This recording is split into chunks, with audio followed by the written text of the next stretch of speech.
বাংলা নয়, রাজ্যের নাম থাকবে পশ্চিমবঙ্গই।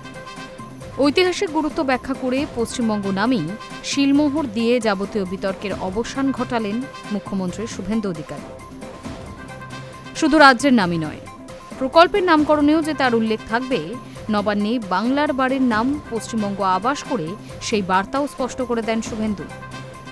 1947 সালের ইতিহাস স্মরণ করিয়ে শুভেন্দু জানান, অখণ্ড বাংলা যখন দ্বিখণ্ডিত হয়ে পূর্ব পাকিস্তানে চলে যাচ্ছিল, তখন রুখে দেন শ্যামাপ্রসাদ মুখোপাধ্যায়।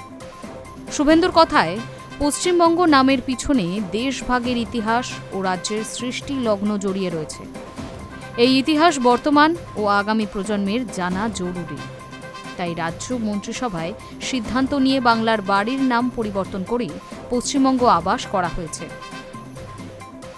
বিগত সরকার কেন্দ্রের কাছে রাজ্যের নাম পরিবর্তন করে বাংলা করার যে আবেদন জানিয়েছিলেন, সেই প্রসঙ্গেও অকপট শুভেন্দু। পশ্চিমবঙ্গ নামের সেন্টিমেন্টের কথা আমি বারবার বলে দিয়েছি। ওই ডিসিশনে যখন ওপিনিয়ন চাইবে তখন বলবো। ওটা তো আমরা ডিসিশন নিইনি, আমরা ইন্টারেস্টেডও নই।